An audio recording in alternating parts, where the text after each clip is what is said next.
Let's be real for a sec. I know exactly why you clicked on this explainer. You're exhausted. You're just totally drained from the late night shame, those empty promises you keep making to yourself, and the absolute humiliating failure of your traditional willpower. Look, this isn't just another generic motivational speech. Not at all. It's a raw psychological teardown of why everything you're doing right now is completely broken.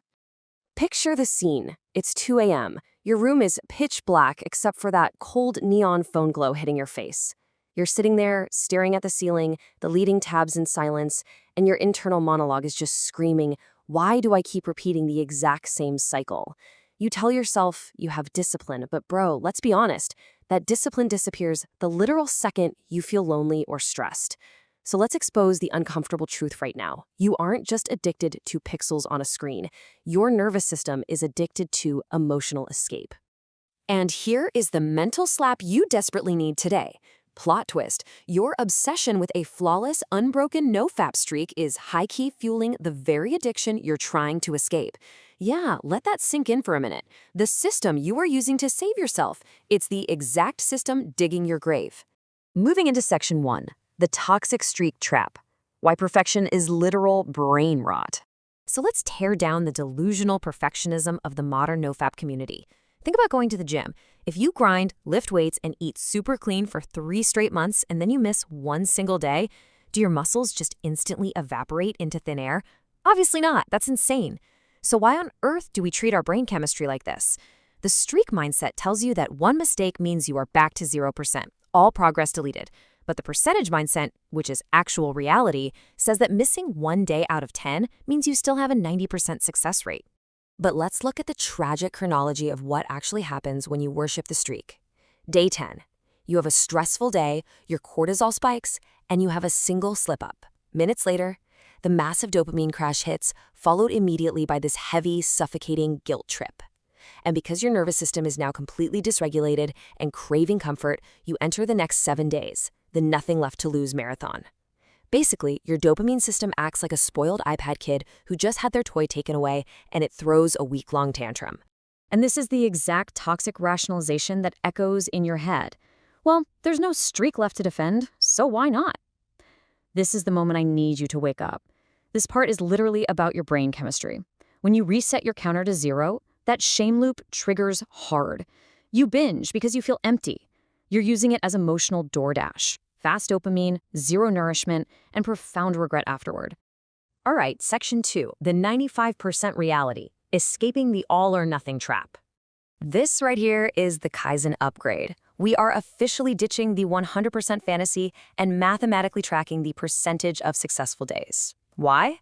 Because we need to rebuild your relationship with discomfort, not just run away from it.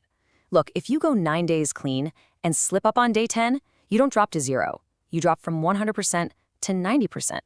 I'm not going to sugarcoat this. It stings. Dropping to a B- definitely hurts your ego. But it doesn't destroy you. You haven't lost your identity, man. You just took a minor hit to your stats. And here is exactly how this system actively hacks your dopamine reward loop. Take a 93% average, for example. If you pull yourself together right after that mistake and stay disciplined for the next 5 days, your average mathematically rises right back to 93%.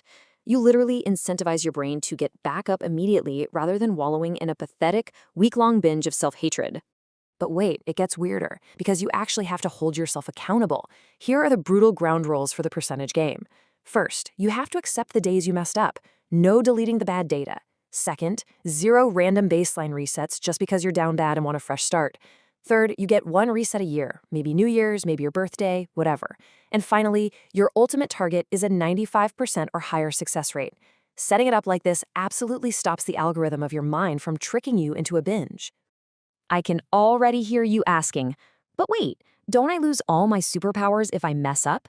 No. You keep the benefits, the energy, the confidence, the sharp productivity. They remain completely intact even with occasional curveballs, as long as your baseline stays elite. Your brain is incredibly resilient.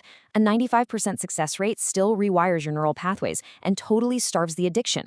Which brings us to section 3, the relapse red flag, the hidden power of words.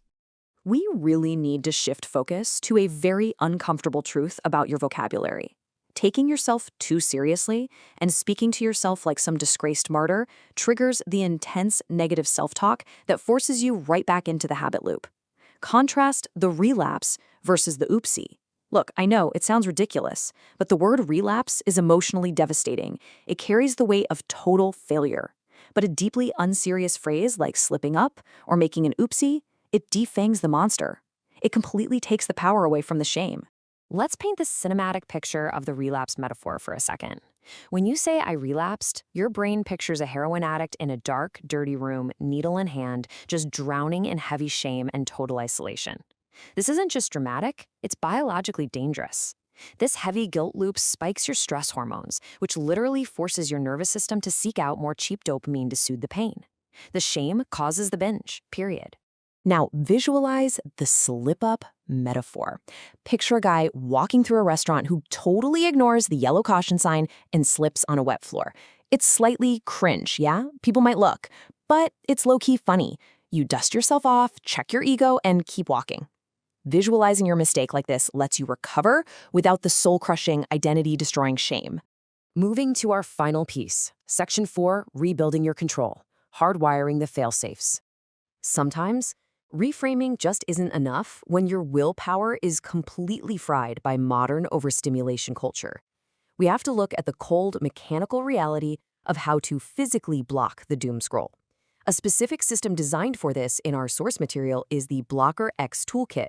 Let's impartially break this down. It's built specifically to avoid adult content, but here's the kicker. It cannot be uninstalled easily. It requires permission from an accountability buddy. This is forced friction. When your discipline collapses under stress, this physical barrier steps in to save you from your own impulses. You are literally outsourcing your willpower to a system backed by over 100,000 active members. And just to cover all bases from the source material, if you are someone who needs this rigid system to physically cut off your cheap dopamine supply, they provided a promo code. iPill gets you 20% off their premium plan. If you lack the internal fail-safes right now, you need to install an external one. But as we wrap up this explainer, I need to deliver a final, deeply uncomfortable truth. The people who truly succeed can move on and not think about this every single day. If you are constantly neurotically obsessing over NoFap, counting every single hour, it means the habit still lives rent-free in your head. You haven't actually beaten the addiction. You've just made fighting it your entire personality. So I leave you staring at this final question. I want you to really, genuinely ask yourself, is this actually about defending a perfect, unbroken streak? Or is this about finally mastering your own emotional regulation? True main character energy doesn't come from faking perfection.